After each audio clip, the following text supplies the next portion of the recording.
बिहार में नए गठबंधन की सरकार क्या बनी, मानो कानून व्यवस्था को ताक पर रखना शुरू हो गया। पहले कई सारी वारदातें हुई और अब कुछ ऐसा हुआ है जिससे ऐसा लगने लगा मानो जंगल राज की वापसी की ओर बिहार चल पड़ा है।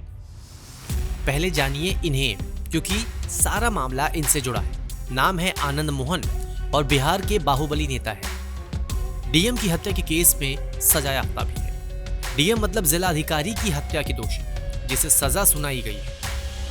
इन्हें कोर्ट में पेशी के लिए जाना था और पेशी के बाद ये अपने परिवार और समर्थकों से मिलने घर पहुंच गए, मतलब कानून का घोर उल्लंघन। अब जरा आनंद मोहन और उनके परिवार के बारे में भी जानिए, फिर आपको बताएंगे उस डीएम के बारे में जिनकी हत्या हुई थी। आनंद मोहन सहरसा जिले के निवासी हैं।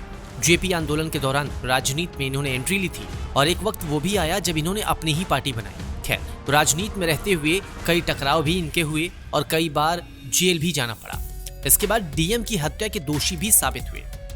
कुल मिलाकर बिहार में एक नंबर के बाहुबली हैं। अब जरा इनके परिवार के बारे में जान लीजिए। आनंद मोहन, जिनकी पत्नी है लवली सिंह, जो कि आरजेडी की नेता हैं और सांसद भी रह चुकी हैं। बेटे का नाम है चेतन आनंद, जो आरजेडी के नेता हैं और साल 2020 के बिहार विधानसभा चुनाव में विधायक भी बने थे। मतलब पूरे परिवार का राजनीति से लेना देना है। अब क्योंकि बेटा विधायक है, वो भी आरजेडी से, और खुद भी बाहुबली हैं और सरकार भी बदल चुकी है, तो चीजें भी अब बदलती सी दिख रही है। खैर, अब आप जानिए वो केस जिसमें सजा आनंद मोहन को मुकर्रर की गई। 5 दिसंबर 1994 का ये पूरा वाकया है। आनंद मोहन के जिगरी दोस्त छोटन शुक्ला की हत्या हुई थी। हत्या के बाद छोटन शुक्ला की शव यात्रा निकाली जा रही थी। आनंद मोहन के साथ लाखों की भीड़ इस दौरान मौजूद थी और शव यात्रा के दौरान ही एक लाल बत्ती कार वहां से गुजर रही थी।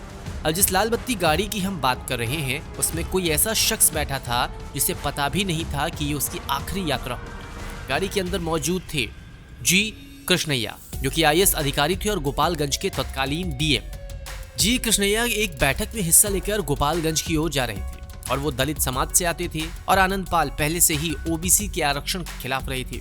अब उसी वक्त पक्के दोस्त की हत्या भी हुई थी, लिहाजा गुस्सा आनंद मोहन का 7वें आसमान पर था। लेकिन किसी को ये नहीं मालूम था कि इस गुस्से की आग में कुछ ऐसा हो जाएगा। दरअसल आईएएस अधिकारी जी कृष्णैया की गाड़ी पर भीड़ ने हमला बोल दिया। जी कृष्णैया को पीट कर मार डाला गया। हत्या का आरोप आनंद मोहन पर लगा।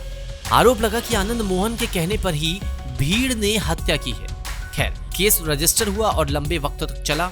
साल 2007 में निचली अदालत ने आनंद मोहन को फांसी की सजा मुकर्रर की, लेकिन साल 2008 में फांसी की सजा को पटना हाई कोर्ट ने उम्र कैद में बदल दिया। साल 2012 में सुप्रीम कोर्ट ने भी पटना हाई कोर्ट के फैसले को ही बरकरार रखा।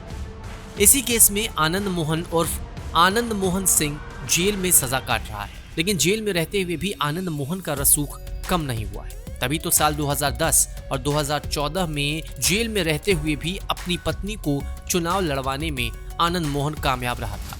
Times now Navbharat digital originals की रिपोर्ट।